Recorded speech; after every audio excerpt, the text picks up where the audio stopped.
जय राम जी की। श्री वाल्मीकि रामायण उत्तरकांड तृतीय सर्ग। पुलत्स्य के पुत्र मुनिवर विश्रवा थोड़े ही समय में पिता की भांति तपस्या में संलग्न हो गए।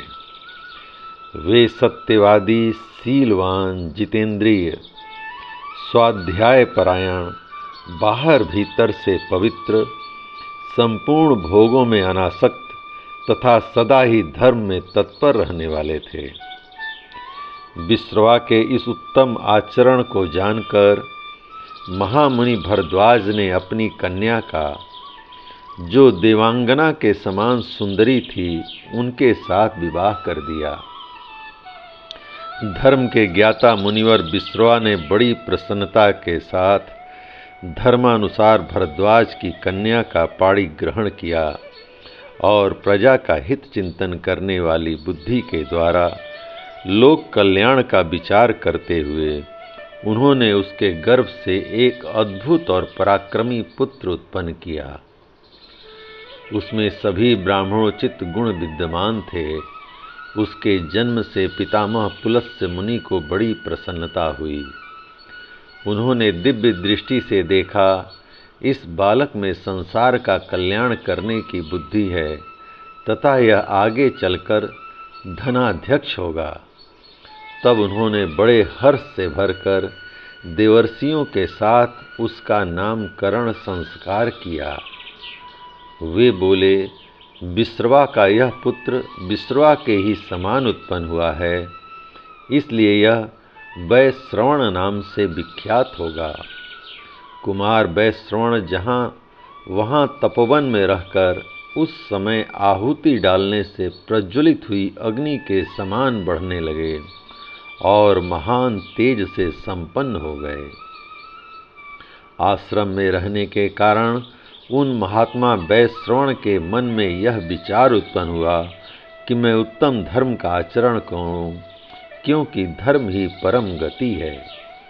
यह सोचकर उन्होंने तपस्या का निश्चय करने के पश्चात महान वन के भीतर सहस्त्रों वर्षों तक कठोर नियमों से बंधकर बड़ी भारी तपस्या की।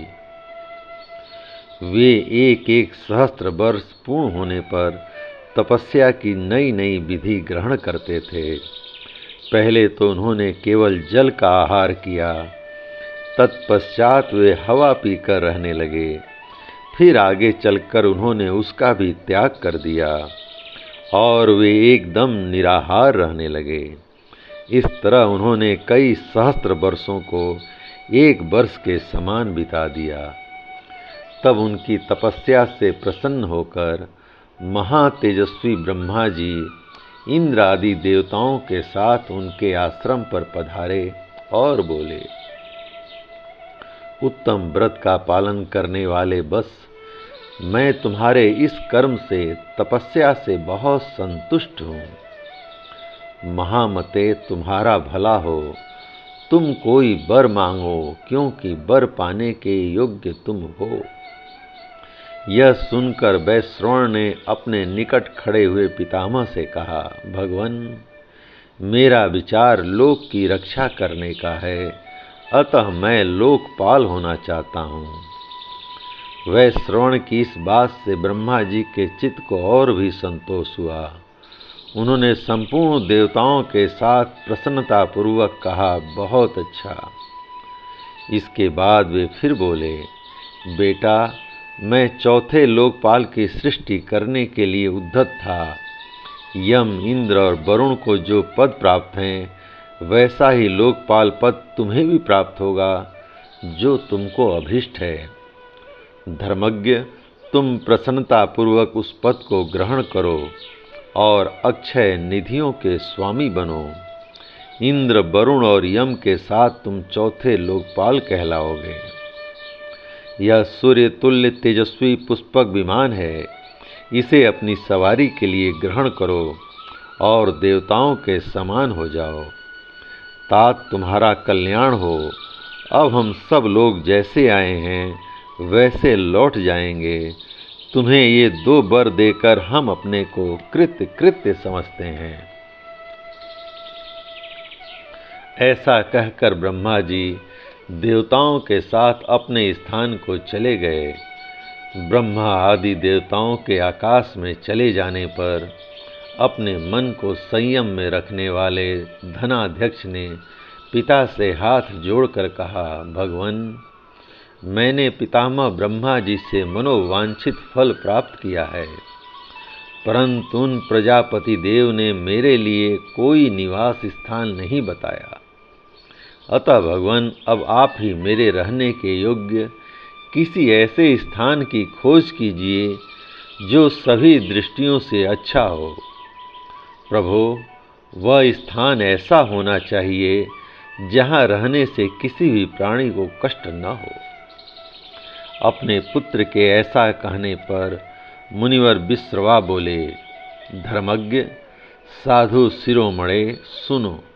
दक्षिण समुद्र के तट पर एक त्रिकुट नामक पर्वत है। उसके शिखर पर एक विशाल पुरी है जो देवराज इंद्र की अमरावती पुरी के समान शोभा पाती है। उसका नाम लंका है। इंद्र की अमरावती के समान उस रमणीय पुरी का निर्माण विश्वकर्मा ने राक्षसों के रहने के लिए किया है। बेटा, तुम्हारा कल्याण हो। तुम निसंदेह उन लंकापुरी में जाकर हो। उसकी चार दीवारी सोने की बनी हुई है। उसके चारों ओर चौड़ी खाइयाँ खुदी हुई हैं और वह अनेकानेक यंत्रों तथा शस्त्रों से सुरक्षित है।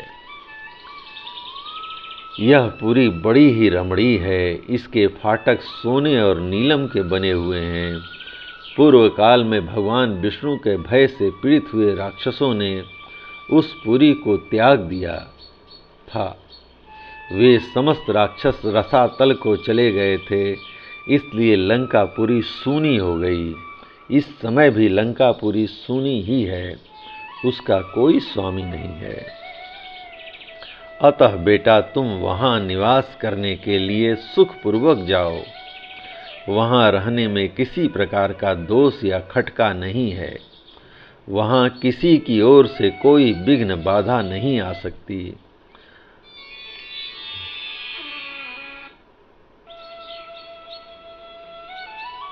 अपने पिता के इस धर्मयुक्त वचन को सुनकर धर्मात्मा वैश्रवण ने त्रिकुट पर्वत के शिखर पर बनी हुई लंकापुरी में निवास किया।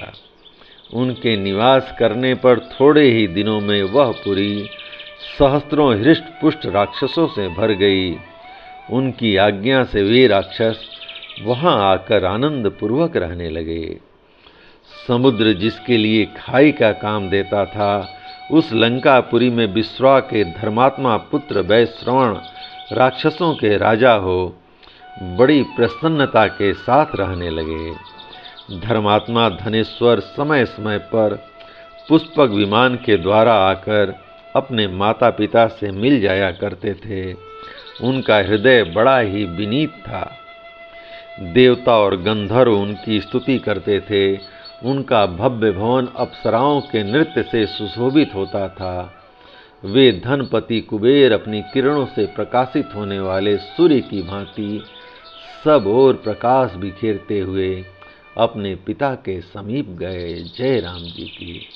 इस प्रकार श्री वाल्मीकि निर्मित आर्ष रामायण आदि काव्य के उद्दर कांड का तीसरा सर्ग प्रभु श्री राम की कृपा से पूर्ण हुआ। जय राम जी।